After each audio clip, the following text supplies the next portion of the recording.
I lost potentially 2 clients this morning, and I'm pretty relieved. The other piece is, do y'all know how many times I have made time for people wanting to move here and spent time taking them around and either never heard from them or they decided to use a friend or whatever the reason is? So yeah, that's what we're going to be talking about in this video. I know I need to do better. Okay, I really hope this audio comes out okay. Forgive me if it doesn't. I have the mic back there, so I'm not trying not to move. So yeah, I potentially lost 2 clients. Short story time. So they found me, they reached out to me. I initially talked to them. They're 2 sisters. I really wasn't gung-ho after speaking to them, but when somebody reaches out to me, I feel, honored that they even decided to reach out to me and choose me amongst all the agents, the almost 90,000 active agents in Georgia. I want to try to see it through. So they shared that they were going to be essentially taking a road trip. Georgia was not their only consideration. They were going to be checking out 2 to 3 other states, or 3 including Georgia, 3 other states. So they had a very zealous plan to hit up these states during specific days. So they were going to be in Georgia this coming Monday and partially on Tuesday. So I said, okay, well, I can go out with you guys on Monday from this time to this time. I set them up on a search, and then I told them I'd work on refining the search. They also said that, they would be keeping a list, and then, we would narrow down the list. I never heard back from them. And I'll be honest with you, I didn't spend time working on it either. So it's two-sided, but you'll understand why I say that. So let's say about a week ago, we had the initial conversation.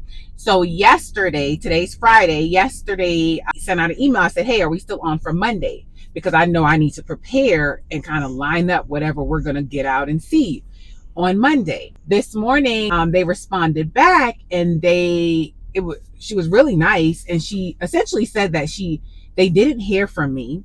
And while I set them up on a search, essentially she was saying the search wasn't very helpful because it was a wide search.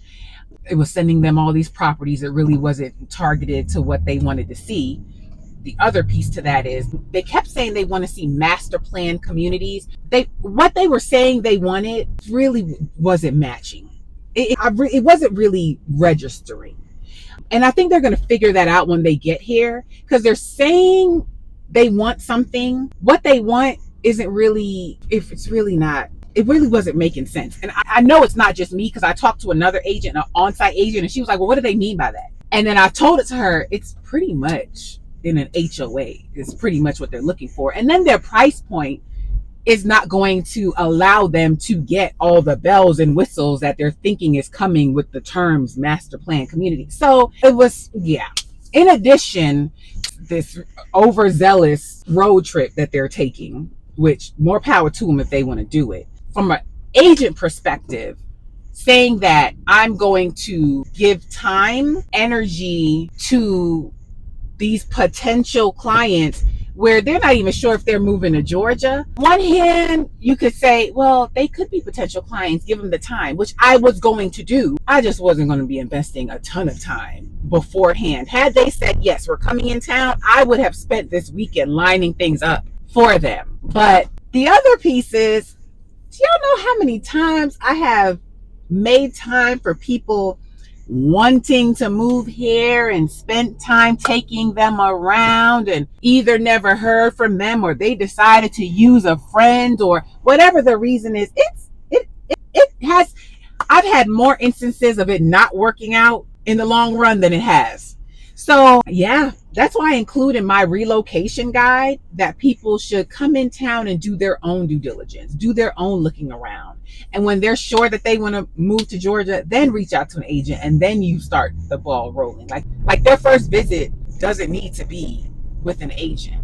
But I was still going to try to accommodate them and get out there with them on Monday. Case in point, I have somebody coming in Sunday. I'm meeting up with them, and they're going to be here for a few days. And we had the talk. We've had a home buyers consultation. Like, we've had more of a connection, and I feel like they're more of a fit as an ideal client. So yeah, I'm still going to be taking a chance with them, but I feel like it's more in line. So that's why I say with these two, I'm not even going to lie. When they said they had made other plans, yeah, I'm disappointed I was not heard. Yeah. So how do you guys handle it? Because I need to do better. I already knew they weren't. I said, yeah, I probably should have let them know, like, yeah, I'm not going to be the best fit, or this is. And to add to it, the areas that they wanted to look in really weren't my areas, really. So I'm going to add that to the list. I'm going to be spending the day and spending time in areas that are far that I really don't want to be. So yeah, I probably should have let them know. That's probably on me. That this is, yeah, I'm not going to be a great fit. I could probably refer them to somebody else. That's on me. What are your thoughts? How would you have handled it? How do you handle it when you have somebody that's not going to be a great fit? It's coming from the person that wrote the book called The Ugly Side of Real Estate. There's never a dull moment in real estate. I'm always learning. And can I tell you that I actually had something similar happen last week. Yeah, happened last week. I lost another potential one. But again, I probably should have let her know. Well, one, didn't do the best with following up. I put in my notes that I followed up with her, but when I look for the follow-up text, I can't find it. So I don't know if I didn't press send. I don't know what happened with that. So the following up, I wasn't on point with that. So I do take accountability there. But even in talking to her, she's like, I want this type of home, but she wants it in a different area. Everybody does.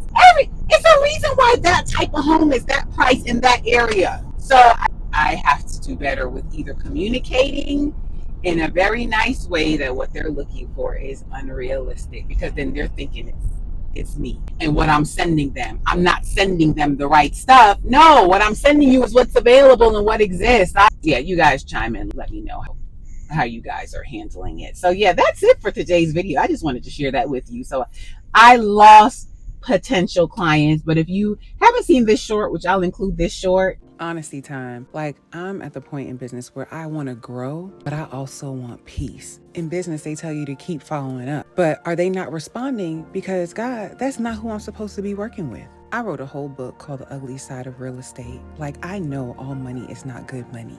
But as an entrepreneur in a service-based business, I know I can't live in a bubble. I know I'm gonna have to put myself out there, but I don't want to force things. Where are you guys at with this? I'm at the place where I am praying, Lord, connect me with the right people. Let me serve those who I am meant to serve, and let the clients that I work with be a pleasure to work with. In the meantime, I'll do my part and trust in the process. What's for me is for me, and what is for me will not pass me. Yeah, my prayer is, God, connect me with the people that I'm supposed to be working with. Connect me with the clients that are going to be a joy to work with. I'm not going to be the agent for everybody, and everybody is not going to be the client for me. And I am totally fine with that. Yeah. And not to mention, things have picked up. I am so grateful. I am appreciative. I know I still have to feed the pipeline, but I also have to be mindful and spend my time wisely. So got to keep that in mind as well. All right, so please chime in down below, and I'll see you in the next video. Have a positive, peaceful, and productive day.